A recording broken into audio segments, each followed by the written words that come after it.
اور بعض اسپیکرز ایسے ہوتے ہیں کہ لوگوں کو خیر کی طرف بلاتے ہیں، برا سوچنے والے انسان کی سوچ کو اچھائی کی طرف بدل دیتے ہیں، برے خیالات رکھنے والے انسان کو اچھائی کی طرف لے کر آ جاتے ہیں. تو ہم کہیں گے یہ اچھے طریقے سے آدمی اس کا اپیوگ کر رہا ہے، استعمال کر رہا ہے، تو بیان اچھا بھی ہو سکتا ہے، برا بھی ہو سکتا ہے. تو اب جیسے ہی آدمی بیان سنتا ہے، دیکھو ہمارے صحابہ کیسے تھے، دیکھو نبی اکرم صلی اللہ علیہ وسلم کی سیرت کیسی تھی، تو یہ بچہ آہستہ آہستہ سنتے سنتے جب بچہ جوان ہوتا ہے تو اس کے اخلاق میں اچھائی آنا شروع ہو جاتی ہے، اس کے اخلاق کے اندر ہمدردی آتی ہے، شفقت، محبت. جب اس سے پوچھا جاتا ہے آپ کے اندر اتنے میٹھے اخلاق کیسے آ گئے، تو بتا نہیں پاتا کیسے آئے. بعد میں وہ جب ریکریٹ کرتا ہاں میں نے فلاں بیان میں سنا تھا، ہاں میرے امی نے ایسا کہا تھا، ابا نے تھا. تو اچھی تعلیم انسان کو اچھا بنا دیتی ہے، بری تعلیم انسان کو برا بنا دیتی ہے. تو تحت شعور میں جیسا ایسا بیٹھتا جاتا ہے، ایک وقت آتا ہے لاشعوری میں انسان وہ کام کرتا ہے جو اس کے انفارمیشن میں وہ چیز جمع ہوتی ہے. تو ہمارے لیے یہ ایک اچھا موقع ہے کہ جب ایک انسان کے لاشعوری میں اچھائی ہو سکتی ہے تو ہم کیوں نہ خیر کا کام کریں، کیوں نہ ہم خیر کے بول بولے، تاکہ سننے والے لوگ اس کے اثر لیتے ہیں. ٹیلی ویژن کا اپنا اثر ہوتا ہے، موبائلز کے اپنے اثرات ہوتے ہیں. الگر جو بھی ہم سن رہے ہیں تو پہلے ہم کو چیک کر لینا چاہیے کہ صحیح علم ہے غلط ہے، کیونکہ آج نہیں تو کل وہ لاشعوری کی کیفیت میں اس کا پھر رسپونڈ ہماری لائف میں آنے والا ہے. کہیں سے آئے. کیونکہ جو ہم پہاڑ میں صدا لگائیں گے تو صدا گونجے گی اور بازگشت ہو کر آئے گی. اگر ہم آئینے میں جو چیز دکھائیں گے اس کا ریفلیکشن ہو کر پھر ہمارے پاس واپس آنے والا ہے. تو بہتر ہے کہ اپنے علم کو صحیح رکھیں. یہ سمجھنے کے بعد اب ہپناٹزم سمجھنا ذرا آسان ہو جائے گا. اگین میں بتانا چاہوں گا کہ ہم یہاں پر ہپناٹزم کے طریقے نہیں سکھانے آئے ہیں، نہ جادو کے طریقے. کچھ انفارمیشن دے کر اس میں سے جو غلط چیزیں ہٹا کر اس میں سے پریکاشنری میتھڈ کیا لینا ہے ہم کو. خالی اس حد تک ہماری گفتگو ہو رہی ہے تاکہ لوگ انفارمیشن کی وجہ سے آدمی کا خوف چلا جاتا ہے. اچھا اس کی حد یہی ہے، اچھا اس کی لمٹ اتنی ہے، اس سے زیادہ اس کی کوئی حقیقت نہیں ہے، تو آدمی کا خوف ویسے بھی چلا جاتا ہے. اچھا اگر ایسا ہو بھی جاتا ہے تو اس کا پریکاشنری میتھڈ یہ ہے. یہ ہمارے پورے تھیم میں اگر آپ غور کر کے دیکھیں گے ہم نے کبھی ایسا نہیں کیا کہ انبیلنس گفتگو کرنے کی کوشش کرے. ہپناٹزم میں آدمی انگلیوں کے ذریعے سے یا آنکھ کے ذریعے سے، بہرحال ایک مریض کو جب وہ بے ہوش ہوتا ہے، مدہوش ہوتا ہے، یا نیند کی حالت میں ہوتا ہے، یا وہ بیمار ہوتا ہے، تو ایسے وقت پر وہ کوشش کرتا ہے کہ اس کے لاشعور میں کچھ ایسے پوائنٹ ڈال دے. مثال کے طور پہ ہپناٹزم بعض لوگ اچھے کے لیے بھی استعمال کرنے کی کوشش کرتے ہیں. وہ کیا ہے کہ اب وہ ایک مریض ہے جو کہہ رہا ہے کہ 3 دن کے بعد پتہ نہیں میرا کیا ہوگا، 1 ہفتے کے بعد پتہ نہیں میرا بچہ کیا کرے گا.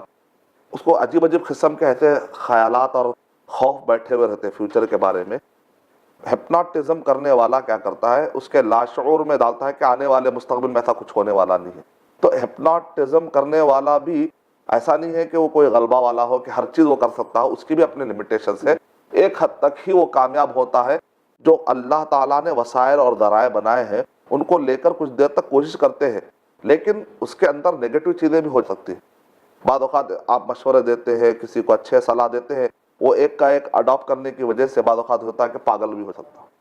تو اسی لیے سیکیور طریقہ یہ ہے کہ ہم سب سے پہلے شریعت کا سہارا لیں، اسلام کا سہارا لیں. پہلی چیز یہ ہے اگر فیوچر کے بارے میں کوئی خوف میں مبتلا ہو تو ہم کو دعا سکھائی گئی، اللہم انی اعوذ بک من الہم. اسی طرح غم سے بھی پناہ سکھائی گئی، ہم سے بھی اور حزن سے بھی. ایک تو دعا ہے. سیکنڈ تقدیر پر ایمان. تقدیر اس کو بتایا جائے پوری دنیا اگر جمع ہو کر تمہیں نقصان پہنچانا چاہے تو نقصان نہیں پہنچا سکتی جب تک کہ اللہ نہیں چاہے. پوری دنیا اگر تم کو فائدہ پہنچانا چاہے تو فائدہ نہیں پہنچا سکتی جب تک کہ اللہ تعالیٰ نہیں چاہے. تو فیوچر کا غم تو ویسے بھی چلا جائے گا جب وہ کہے گا کہ اچھا جو بھی ہوتا ہے اللہ کی طرف سے ہوتا ہے، یہ مخلوق کچھ نہیں کر سکتی، تو کیوں نہ میں اللہ تعالیٰ کی مدد کو لینے کی کوشش کروں. یہ تصور انسان کو بہت مضبوط بنا دیتا ہے. مان لیجئے کہ اگر کچھ نقصان ہوا، مان لیجئے، تو اس کے پاس یہ ہے چلو مجھے آخرت جس کا صلہ ملے گا، سکون ہو جائے گا اس کو. اگر وہ تقدیر کا ماننے والا ہے، اگر وہ توکل کا ماننے والا ہے اور جنت اور جہنم کا ماننے والا ہے، مرنے کے بعد دوبارہ زندگی آنے کا اگر وہ قائل ہو تو دنیا کے سارے غم اس کو معمولی نظر آئیں گے. دنیا کی نعمتوں میں وہ مگن ہو کے اللہ تعالیٰ کے ساتھ ناشکری میں مبتلا بھی نہیں ہوگا، پھر اس کو معلوم ہے کہ یہ مل بھی جائے عارضی ہے، میں کیوں فخر کروں. بالکل. اور اگر کھو بھی جائے تو کہے گا یہاں کا نقصان تو عارضی ہے، کچھ دنوں کے بعد یہ نقصان نہیں ہے، اصل تو نقصان جہنم میں جانا ہے. دنیا میں اگر کچھ نعمتیں ملتے تو مگن نہیں ہوتا، کہتا اصل تو مجھے جنت پانا ہے، یہ سب چیزوں کے پیچھے میں کیوں رہوں. ایک سفر ہے. ہاں بس ایک سفر ہے دنیا. تو ایک آدمی کے پاس جو توازن کی کیفیت جنت اور جہنم کے عقیدے سے، آخرت کے عقیدے سے پیدا ہوتی ہے، توکل سے، تقدیر سے اور پھر دعاؤں سے. اور پھر یہ ہے کہ اللہ نے جو شریعت نازل کی ہے وہ انسان کے فطرت کے مطابق ہے. الا یعلم من خلق وهو اللطیف الخبیر. کیا جس نے پیدا کیا کیا وہ نہیں جانتا کہ مخلوق کو کیا چیز کی ضرورت ہے اور کیا چیز کی ضرورت نہیں ہے. سورہ ملک نمبر 67 میں اللہ تعالیٰ اعلان کر رہے ہیں.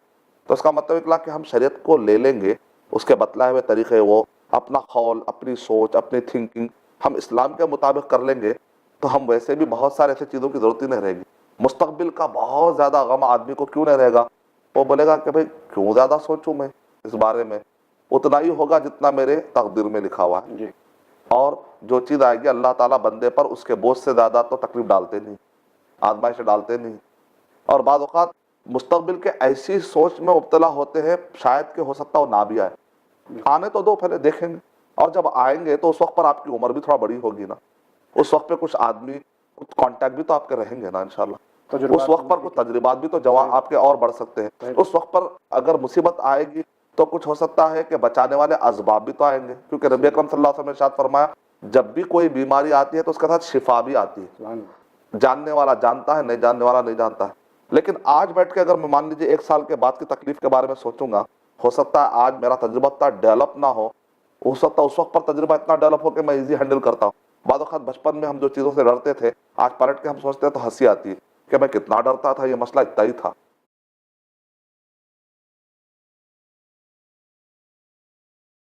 ہپنوٹزم میں کیا کہتا ہے, مستقبل کے خوف کو یا مریض کے اننیسیسری تکلیفوں کو نکالنے کی کوشش کی جاتی ہے. اکثر اس میں کہ تکلیفیں یا تو وہمی ہیں, اکثر یہ تکلیفیں تقدیر پر عقیدہ نہ ہونے کی وجہ سے, اکثر یہ پریشانیاں اس وجہ سے کیونکہ اللہ پر توکل زیادہ نہیں ہے, اکثر یہ پریشانی اس وجہ سے کیونکہ لائف کا صحیح کانسیپٹ نہیں معلوم. کیا یہ جائز ہے, کیا یہ ممکن ہے کہ کوئی انسان کسی دوسرے انسان پہ ہپنوٹائز کرے اسے اور اسے کوئی کام کروائے؟ ہاں دیکھیں, ایک ہوتا پازیبلٹی, دوسرا ہوتا ہے جائز. جی اگر ہم پازیبلٹی کی بات کریں تو اس کی بھی پازیبلٹی کے حد ہے, اس سے زیادہ نہیں ہے. حقیقت یہ ہے, جو محققین وہ کہتے ہیں ایک حد تک ہی پازیبلٹی ہے کہ ایک آدمی دوسرے آدمی سے کام کرا سکتا, روبو کی طرح ہر کام نہیں کرا سکتا. کچھ چیزیں ہو سکتا ہے کہ اس کے لاشعور میں ڈال کر نکالنے کی کوشش کرے. ایسا تو ہپنوٹزم تو روزانہ کی زندگی میں کئی چیزیں ہوتے رہتے ہیں. آپ غور کر کے دیکھیں, چلو آج جا کے اس کا ذہن بنائیں گے اور اس کو ایسا کریں گے. روزانہ کا ہپنوٹزم تو چلتے ہی رہتا ہے, جس کو ہم کہتے ہیں کانسپریسیز, اور پری پلان کر کے بات 2-3 لوگوں کو ٹارگٹ بنا لے آتا ہے اور اس کو جا کر ایسی گفتگو کرتے ہیں, موٹیویٹ کرتے ہیں, اس کو پروگرام کرتے ہیں, اس کو اتنے طریقے سے پریشر ڈالتے ہیں کہ آخر کے اس کے زبان میں سے وہ بات نکلتی ہے وہ جو چاہتا نہیں ہے, اور پبلک میں پھیلاتے ہیں کہ یہ آدمی یہ کہا. تو اس ٹائپ کے اثرات تو کرتے ہیں, لیکن یہ غلط ہے دار بات. ایسا کرنا, کسی کو ہراس کرنا, کسی کے زندگی سے کھیلنا, مذاق بن, کیونکہ اسلام میں کسی کی عزت سے کھیلنے کو نبی صلی اللہ علیہ وسلم نے ارشاد فرمایا تمہارا مال, تمہارا خون, تمہاری عزت ایک دوسرے کے اوپر حرام ہے. ہم اس کی بے عزتی نہیں کر سکتے, حرام ہے, جائز نہیں ہے. اب ایک آدمی ہے کہ بہت غم میں ہے, آپ پلاننگ بناتے ہیں کہ چلو اس کو اس انداز میں ہم الجھاتے ہیں, سوالات کرتے ہیں یہاں تک کہ آدمی ہنس پڑے, یہاں تک کہ آدمی کا غم چلا جائے, تو یہ جائز ہے. تو اگر ایک آدمی جو لیول بھی استعمال کر رہا ہے, شریعت کہیں ٹوٹ رہی ہے, وہ غلط ہے. اسلام کے حدود پامال ہو رہے ہیں, غلط ہے. اسلام کے حدود میں رہ کر جو بھی چیز وہ استعمال کر رہا ہے حدود میں رہنا چاہیے, اور استعمال, یا اس کا فیوچر میں بھی اس کا نقصانات نہیں ہونے چاہیے. آج نہیں تو کل بھی اس کے نقصانات ہو, طبی اعتبار سے بھی نہیں ہونا چاہیے, دنیاوی اعتبار سے بھی نہیں ہونا چاہیے, آخرت کے اعتبار سے بھی نہیں ہونا چاہیے.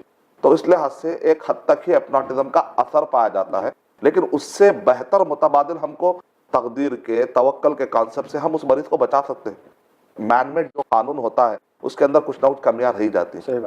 قرآن مجید نازل ہوا ہی ہے انسان کے فکر کو دور کرنے کے لیے, اس کو تاریکیوں سے نکال کر روشنی کی طرف لانے کے لیے.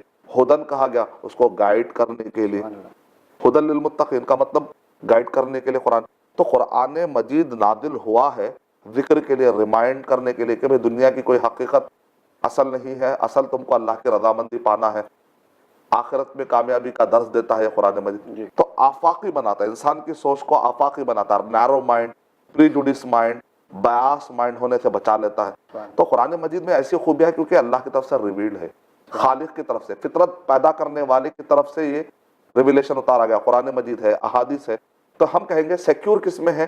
ہپنوٹزم کے راستوں میں سیکیورٹی کا کوئی گارنٹی نہیں. قرآن اور صحیح حدیث کے خول سے اپنے آپ کو پر کر لینے میں ہی عافیت ہے. اسی لیے علماء کرام کہتے ہیں کہ مین میڈ جتنے قوانین ہیں, اگرچہ کچھ فائدہ وقتیہ طور پہ آپ کو نظر آ بھی رہا ہے, اس پر آپ توجہ نہ دیں, ہمیشہ اپنے آپ کو اسلام کے بتلائے راستے پر ہی لے کر آئے, اسی میں عافیت ہے, وہی لانگ ٹرم بینیفٹ ہے ہمارا. وہی لانگ ٹرم. بالکل, ہمیں صرف ڈرنا چاہیے تو صرف اللہ تعالیٰ سے. بس. شیخ, لوگوں نے اپنے سوالات بھیجے ہیں واٹس ایپ میسیجز کے تھرو. ایک میسیج آیا ہے ہمارے پاس, میں آپ کے لیے وہ سوال سامنے رکھتا ہوں. السلام علیکم شیخ. شیخ میرا نام فرحان ہے. میرا سوال ہے کہ جن کی خواہشیں ادھوری رہ جاتی ہیں کیا وہ مرنے کے بعد بھوت بن جاتے ہیں؟ بھائی نے سوال کیا, جن کی خواہشیں ادھوری رہ جاتی ہے تو مرنے کے بعد بھوت بن جاتے ہیں, تو اب لوگ خواہش کرنا چھوڑ دیں گے اگر ایسی حقیقت اگر ہو جائے, پتہ نہیں میں کل کے بھوت بن کے کون سے گھر میں گھومتے رہوں گا. تو بات ایسی نہیں ہے, ایسا کوئی نہیں ہے. انسان ہے تو خواہشات رہیں گی. دنیا کے سارے مذاہب انسان کے نفس کو اور ڈیزائر کو, خواہشات کو کچلنے کی بات کرتے ہیں, لیکن اسلام جو ہے پریکٹیکل بات کرتا ہے, کیونکہ کچلنا مشکل ہے. تو اسلام کیا کہتا ہے کہ نفس کو کچلو نہیں, نفس کو سنوار لو. قد افلح من زکاہا, کامیاب ہو گیا جس نے اپنے نفس کو پاک کیا. کچلنا مشکل ہے, اور یہ نفس جو ہے یہ اچھا بھی ہے اور برا بھی ہے. کچل دیں گے تو ساتھ میں اس کی اچھائی بھی کچلے جائے گی.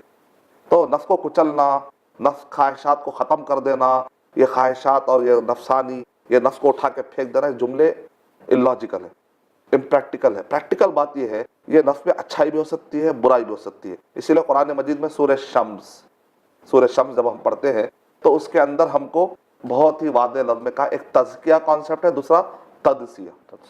تزکیہ مطلب ہوتا ہے صاف کرنا, صاف کر کے اس کی اچھائیوں کو باہر لانا. تدسیہ کا مطلب ہوتا ہے نفس کے اندر کی جو اچھائیاں ہیں اس کو مار کے مٹی میں ڈال کے دفن کر دینا. دسا یدسی تدسیہ. قد افلح من زکاہا وقد خاب من دساہا. تو ناکام ہو گیا جس نے تدسیہ کیا, مٹی میں دبا دیا, اچھائیوں کو دبا دیا. انسان کے اندر جو اچھائیاں ہوتی ہے, معاشرہ اس کو دبا دیتا ہے, غلط ماحول اس کو دبا دیتا ہے, غلط علم اس کو دبا دیتا ہے, غلط ایٹیٹیوڈ اس کو دبا دیتا ہے, تو اچھائیاں ختم ہو جاتی, برائیں جنم لیتی. لیکن جو آدمی سیرت پڑھتا ہے, قرآن پڑھتا ہے, نیک لوگوں کی صحبت میں رہتا ہے, تو اس کے اندر کی اچھائیاں باہر نکل کے آتی ہے, تو یہ کامیاب جاتا ہے. تو اس وجہ سے اس میں ایک نقطہ یہ ہے کہ خواہشات انسان رکھتا ہے, مکمل نہیں ہوتی نا, مکمل نہیں ہوتی. تو اس کے لیے ایک نقطہ یہ ہے, یہ دنیا کیا ہے, لمیٹڈ ہے کہ انلمیٹڈ ہے؟ لمیٹڈ ہے. کتنے بھی خواہشات رکھو میں اس سے پہلے موت آ جا سکتی. اور خواہشات انسان کی کیا ہے, انلمیٹڈ ہے. ایک میرے پاس اگر کپ ہے, میں اس کے اندر پورا سمندر لا کے ڈالنا چاہوں تو میں بولوں گا کہ لمیٹڈ جگہ پہ انلمیٹڈ چیزیں مت تلاش کرو. تو اسی طریقے سے خواہشات میری انلمیٹڈ ہے, جبکہ دنیا کیا ہے, لمیٹڈ ہے. تو میں انلمیٹڈ کو لمیٹڈ جگہ پر تلاش کروں گا تو غم آئے گا کہ نہیں آئے گا؟ آئے گا. جنت کیا ہے, انلمیٹڈ ہے, تو میرے خواہشات کو وہاں اٹھا کر رکھ لوں گا تو سکون میں رہوں گا. الحمدللہ, الحمدللہ. مجھے یقین ہے کہ ہمارے سوال کرنے والے بھائی کو جواب ملا ہوگا اور سب کو اس سے فائدہ ہوا. میں ایک اور سوال اس پروگرام میں شامل کرنا چاہوں گا. السلام علیکم, میرا نام سلطان ہے, میں بمبئی سے بول رہا ہوں. شیخ میرا ایک سوال تھا کہ ہمارے دوست احباب بیٹھتے ہیں, بتاتے ہیں کہ گھوڑے کے مطلب بال اور بندر کے ناخون وغیرہ رکھنے سے ہمارا مطلب کام حل ہو جاتا ہے. تو یہ کیا سچ ہے, یہ سب رکھنے سے ہمارا کام حل ہو سکتا ہے, جو بھی کام رہے اچھا ہو جاتا ہے؟ اس کا جواب دیجیے مجھے, شکریہ. کافی لوگ اس پر عمل کرتے ہیں, الو کے کچھ ناخون وغیرہ بھی لٹکاتے ہیں. جی ہاں, سب سے پہلے تو ہمارا عقیدہ یہ ہونا چاہیے, قل اعوذ برب الفلق, یعنی ہم کو یہ عقیدہ دیا جا رہا ہے پناہ دینے والی ذات کون ہے, چاہے مصیبت ہو, اور کام بنانے والی, بگڑی بنانے والی, وہاب کون ہے, اللہ کی ذات ہے. المعطی کون ہے, دینے والا, اللہ سبحانہ وتعالی. اللہم لا مانع لما اعطیت ولا معطی لما منعت. اے اللہ اگر تو روک دے تو کوئی دے نہیں سکتا, اور اللہ تو دینا چاہے تو کوئی روک نہیں سکتا. تو یہ ہم دعا پڑھتے ہیں, نماز ختم ہونے کے بعد بھی یہ دعائیں پڑھتے ہیں. تو ہمارا عقیدہ پہلے ہونا چاہیے کہ مصیبت ڈالنا, ٹالنا, رب العالمین, پوری کائناتوں کا, عالموں کا چلانے والا, پالن ہار, سسٹینر اور روزی دینے والا, تصرف, ہواؤں کا چلانے والا, ہر چیز, کوئی چیز آتی ہے یا جاتی ہے, پیدا کرنا, مارنا, جلانا, یہ سب اللہ کے کام. جب یہ کلیئر ہو جائے تو ہم اپنی طرف سے سوچ لینا کہ یہ رکھنے سے فائدہ ہوگا, یہ رکھنے سے فائدہ ہوگا. اگر ہم کو اللہ تعالیٰ ہماری عقل پر چھوڑ دیتا تو پھر محمد صلی اللہ علیہ وسلم کو بھیجانے کی کیا ضرورت تھی؟ اس کا مطلب پھر ایک معنی میں ویسٹ ہوا, نعوذ باللہ. نعوذ باللہ, نعوذ باللہ. ایک مقصد ہوتا ہے, محمد صلی اللہ علیہ وسلم کے بھیجانے کا ایک مقصد ہے. قرآن مجید اور احادیث کو اتنی حفاظت کرنے کی کیا ضرورت تھی؟ قرآن مجید کو اللہ نے نازل کیا, محمد صلی اللہ علیہ وسلم نے اتنی بڑی محنت کی, صحابہ نے قربانیاں دی, یہاں تک کہ اس کو محفوظ کیا, لوگوں سے بچا کر لوگوں تک پہنچانے کی کوشش کی. کیوں؟ اس لیے کہ انسان کے عقل وہاں تک نہیں پہنچا سکتی جہاں تک ہم کو اللہ کا کلام پہنچا دیتا. تو اس وجہ سے